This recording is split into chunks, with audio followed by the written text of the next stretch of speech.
C'est une vache à câlin, ça.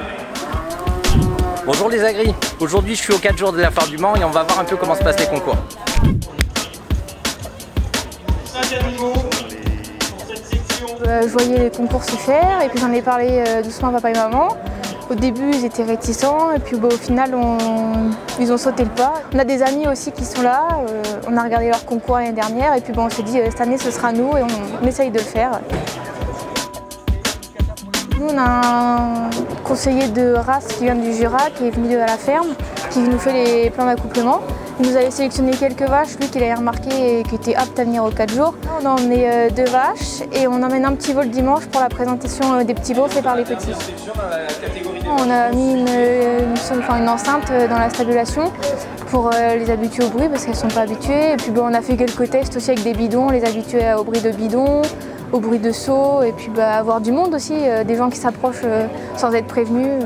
On a commencé petit à petit à leur mettre un licol et puis les sortir à l'aide du télescopique. Et puis quand on sentait qu'elles étaient à l'aise au télescopique, on a commencé à les prendre à la main par le licol.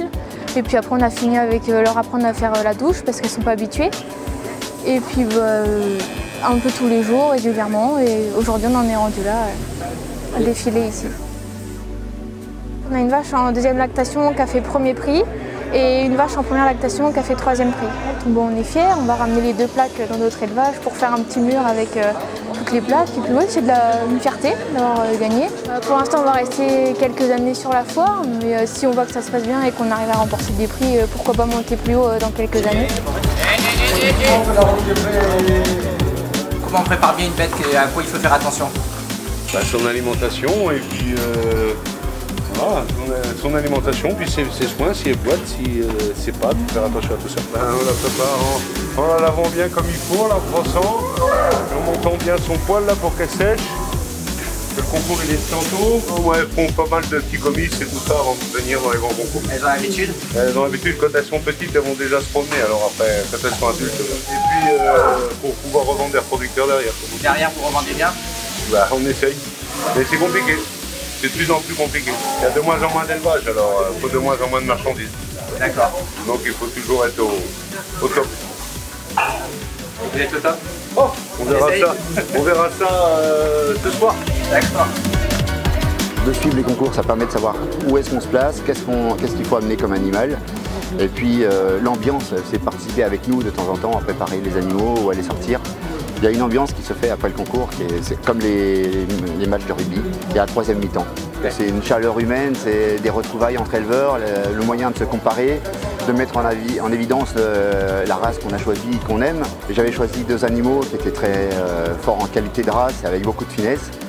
Et donc je les ai amenés quand même avec les risques que je savais que je pouvais comporter dans des animaux qui n'étaient pas prêts au dressage, mais elles se sont bien comportées.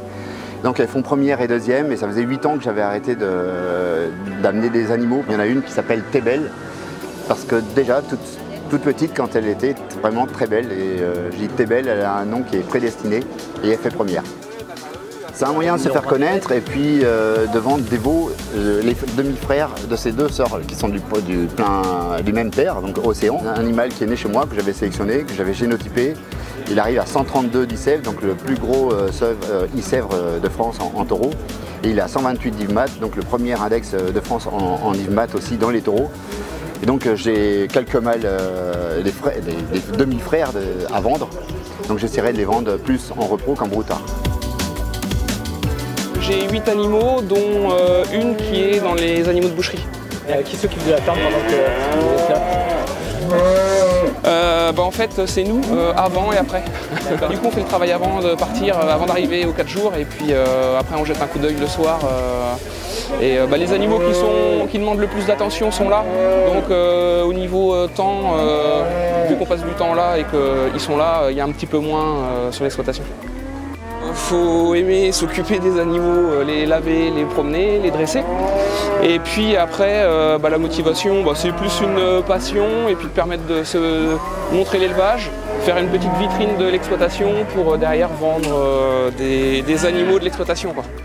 Il y a aussi toute la partie complémentation des animaux qu'il faut démarrer en fin de printemps, début d'été, pour exprimer le potentiel des animaux. Et puis après, là, dans l'été, juillet, août, c'est le dressage pour les habituer à aller à la corde, pour les manipuler sur le ring et puis les faire défiler. Il faut avoir un bon volume, après des bonnes qualités de viande et puis de la docilité aussi.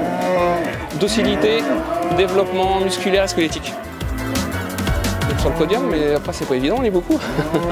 Et puis après, tout le monde recherche les plaques ou les premiers prix, donc après, faut le prendre à la rigolade et puis faut pas non plus se mettre trop la pression.